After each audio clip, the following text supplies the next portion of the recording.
Hey now, I'm Whit. Welcome to my full review of this MMI Watches Turret 300-meter Diver version 2.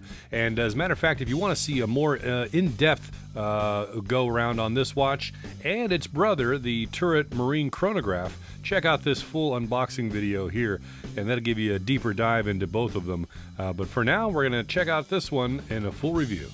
So I'll start out by giving you some of the specs of the watch, and then we'll get into what I like and don't like about it. This is a 40-millimeter diameter case. You've got 47 millimeters lug to lug, 22 millimeter lug openings, and 12.3 millimeters thickness from the case back to the top of the bezel, 13.4 millimeters total thickness. You've got 316L stainless steel throughout, and it's brushed finishing everywhere except for this chamfer that you see at the top of the lug where it meets the end link and on the edge there. But otherwise, it is brushed everywhere. You see that vertical brushing on the mid case. It's got a flat sapphire crystal, 3 millimeters thick, AR coating on the underside, 300-meter water resistance on this watch, screw-down crown, which is signed and loomed, and a screw-down case back as well. This diver's got a 120-click unidirectional bezel. It's got a stainless steel bezel insert that's been ion plated. It's running the Seiko NH35A automatic movement, which beats at 21,600 vibrations per hour, 3 hertz, and features hand winding and hacking, and a 41-hour power reserve. Okay, we'll get into some of my likes and dislikes now, and you're going to have to follow along closely because my dislikes are interweaved into the likes. There's some of those, you know, kind of like, I like this, but things to it. So, not with this first section, though, which is this color variation. This is the TRD03 silver, and I just love this orange outlay here on the chapter ring. It's just absolutely beautiful. I mean, it doesn't look like much when you see it from a distance. You know, it just looks like an orange accent, but you know, it's a step further than like just an orange seconds hand or a minute hand.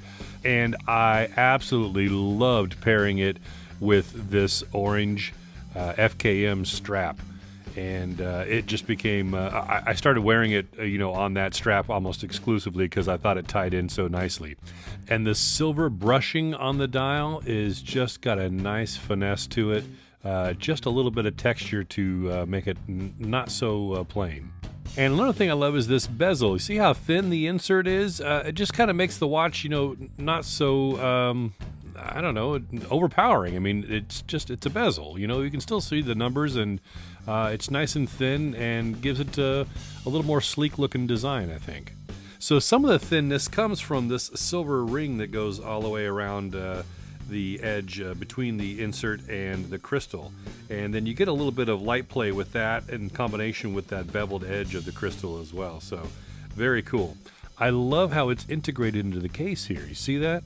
It's almost as if it's part of the case rather than sitting on top. You got these protectors here on the 4 corners, but just look at that, the way it's like it's part of the case. It's just great. But the downside of that is, you can see it doesn't stick out from the side of the case here much, right? So that's the downside, is that it can be difficult to get a grip on it. Not always. I mean, that feels pretty good right here, right now. But here at the top, there's not enough real estate here, between the end link. You can see a better shot there. So really the edge here is your best grip, but then you've got the crown on this side that will get in the way as well. So you're going to want to grab it on this side and this side from here. But so yeah, it's just it can be difficult. It's not the end of the world. It's got a decent grip to it, but would be a bit of a downside is it's not just completely tactile. And another thing I love is this case shape. I mean, we just touched on it with the bezel integration, but even just the overall aesthetics of it too. It's got a great look to it, nice design. You can see the crown guards on this side, and then the bracelet's got a nice droop. Pretty big fan of this bracelet. The brushing is nice. It's very comfy, and it's nice and smooth. I like the 5 micro adjust. It's got a nice clasp, fold over safety latch, double push button, and scissor. And probably the best feature though is the quick release. And it's not just that it's got quick release. This is so easy to put back in. There's a lot of times with these quick release bracelets, it's a real bear to kind of get them to sit back into their spot and have those spring bars click into the pinholes. But this one I found resets very easily. And a downside of the bracelet is some of these pins have worked their way loose when I was wearing the watch. And I'm not sure if it's a defect of the bracelet or maybe previous users. Again, this is a prototype and reviewer's watch, so it's been around the block. Been beaten up a little bit. You can see, as a matter of fact, here, look at that. I mean, that shows you, obviously these reviewers, myself included, try and take care of these watches, but, sometimes when you're going, it's like a rental car. When there's that many people driving it, it's going to get some damage, right? And I love this lume. Again, the orange in the daytime. The day lume is beautiful because you can still see a lot of the orange, but it's got that glow to it. And then at night, this is a yellow color. So just beautiful application of the lume. I only wish it could last longer. I know that's just a downside of this color of luminescence. It's just not long lasting.